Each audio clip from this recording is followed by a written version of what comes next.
Con la práctica, puedes descansar en el ser, tal como ahora respiras o comes, y al igual que respirar o comer, no hay necesidad de pensar en ello antes de experimentarlo conscientemente. Tanto una piedra como una persona pueden ser inconscientemente. La diferencia es que una persona puede conscientemente ser. Cuando sientes esta sensación de ser, este puro yo soy, descubres que no entra en ninguna categoría, no es tuyo, ni no tuyo, no está dividido de las otras personas ni unido a ellas, simplemente es, y es pura y simplemente conciencia. No puedes decir que eres consciente de ello, porque no hay un tú separado que sea consciente de ello. Tú eres ello, y ello eres tú. Además, la experiencia es muy dichosa, libre de preocupaciones y tristezas. Lo recuerdas solo cuando miras hacia atrás, porque mientras dure, no te preocupas por tales preguntas. De hecho, al mirar hacia atrás, te das cuenta de que, mientras duró, no estabas pensando en absoluto, sino simplemente viendo, escuchando y conociendo, sin que la experiencia te molestara ni disturbara en absoluto.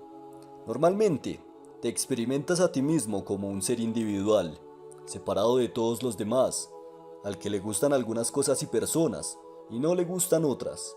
No necesitas trabajar en esto, porque las personas se sienten así normalmente. Tú no tienes dos yoes diferentes, sino dos formas de experimentar el ser. Una conduce a la serenidad y la felicidad. La otra lleva a la ira, a los celos, la frustración y a toda clase de sufrimiento. Para resolver este dilema, algunas religiones enseñan el rechazo del ego. Por eso Cristo dijo que aquellos que renuncien a su vida por su causa, por el espíritu o yo, lo encontrarán en el yo, mientras que aquellos que buscan salvar su vida, la perderán. Otras religiones enseñan que realmente no hay ningún ego, como en la doctrina budista del no yo. Estas dos posiciones no significan ninguna diferencia para un aspirante espiritual, porque ya sea que el ego exista o no, parece existir. Este yo aparente tiene que ser visto por lo que realmente es. La mayoría de las personas viven simplemente como el ego, sin conocer ninguna otra posibilidad. ¿Cómo surgió este estado? De acuerdo con la psicología, los niños más pequeños no tienen sentido del ego. La tradición espiritual occidental también sostiene que nuestros primeros ancestros tampoco tenían sentido del ego. El surgimiento del ego provocó la diferenciación entre el bien y el mal, lo que llevó a la caída de la humanidad del estado libre de ego, llamado paraíso, al estado actual, cargado de ego, de nuestro mundo lleno de conflictos. Un ser humano viene al mundo con varias facultades, incluida la facultad mental. Muy temprano en la vida, esta facultad mental comienza a encontrar agradables o desagradables algunas referencias de otras facultades. Luego se convierte en una persona ficticia que constantemente reclama las experiencias agradables y rechaza o trata de rechazar las desagradables. Esta persona ficticia que llamamos la mente es lo mismo que el ego.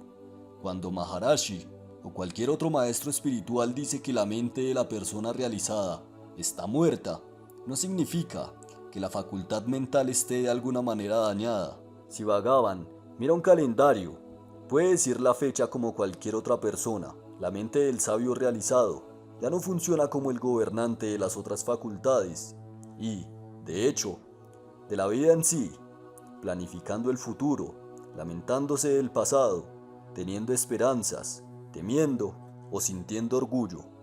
Toda enseñanza espiritual nos guía y nos anima a buscar la liberación del ego y la realización del yo o sí mismo.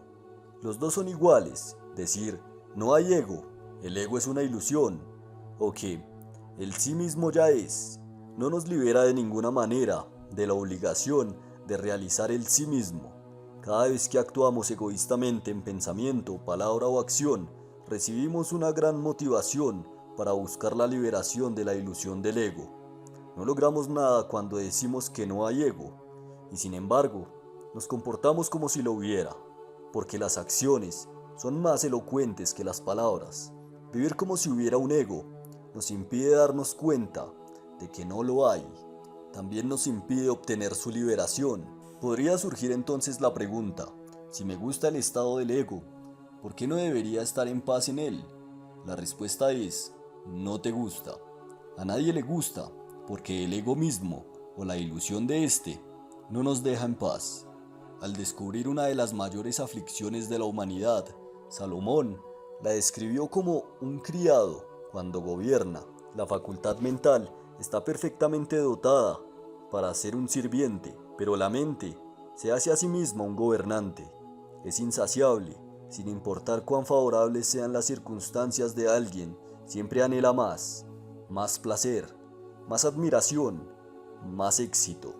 Al mismo tiempo, es eternamente insegura, vulnerable a la enfermedad, al dolor, a la vejez, a la indigencia y en última instancia, inevitablemente, a la muerte. Sin embargo, asolada por este ego, frustrada, insegura e incluso motivada a considerar la muerte como un escape de él, pocas personas tienen la comprensión clara y la determinación de renunciar al ego. Ese es el misterio perpetuo. Puede surgir la siguiente pregunta: ¿cómo sé que estaré mejor, menos frustrado y más contento si rechazo el ego? Como dice Bhagavan, ¿quién hace la pregunta? Ser libre de ego es un estado natural, lo que yo soy innatamente. Ese es también el estado libre de preocupaciones y de la muerte. Uno intuye que es así, y si la evidencia empírica también fuera necesaria, podemos encontrarla en la vida de los liberados. Un sabio vive inmerso en la dicha, sean o no favorables las circunstancias aparentes de la vida. ¿Qué sabio se ha quejado alguna vez? Pero algunos preguntarán: ¿hay también ganancias positivas? ¿Para quién, pues, las facultades, liberadas de la tiranía de la mente, son capaces de crecer naturalmente? Ya no se deforman, no se atrofian, ni se alejan de la luz solar. Además, la mente, el usurpador, se regodea ante la perspectiva de las ganancias que se acumularán como recompensa por su muerte ficticia, y pregunta si hay ganancias positivas. Esta táctica representa una de las más grandes líneas de defensa y contraataque de la mente. Entonces, si decidimos renunciar al yo aparente por el verdadero yo, la pregunta sigue siendo: ¿cómo lo hacemos? Bien, como una introducción útil, debemos tener en cuenta la realidad del yo, o sí mismo, y la irrealidad del yo aparente, el ego. Lo que entendemos a nivel mental nunca puede ser más que una introducción, aunque realmente útil. Sri Krishna se la dijo a Arjuna antes de hablar sobre la disciplina de la vida que su auriga iba a seguir. Después de adquirir un entendimiento intelectual, entonces adoptamos una disciplina de vida. Tal disciplina implicaría vivir cada día, tal y como venga basada en la asumida irrealidad del yo individual.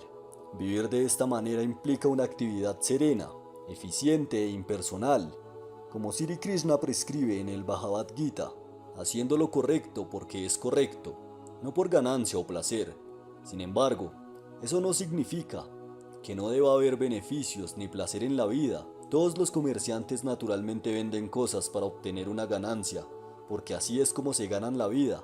Un hombre casado naturalmente espera placer de su vida familiar. En estos casos, la ganancia y el placer no deben pasar por alto la responsabilidad y convertirse en los motivos dominantes de la vida.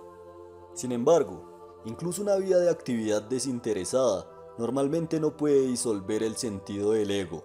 Tal enfoque generalmente necesita ser reforzado por una campaña más fuerte y contundente, que implique la rendición o la indagación. Sri Krishna en el Gita prescribe la rendición y la autoindagación. Cuando se le preguntó sobre este tema, Maharashi dijo: hay dos maneras, pregúntate a ti mismo, ¿quién soy yo? O rendirse. La mente que actúa como si fuera la soberana y propietaria de las facultades debe abdicar y rendirse a sí misma, al ser puro, el sí mismo. Alternativamente, debería mirar hacia adentro y percibir la verdadera naturaleza del yo, el sí mismo o ser.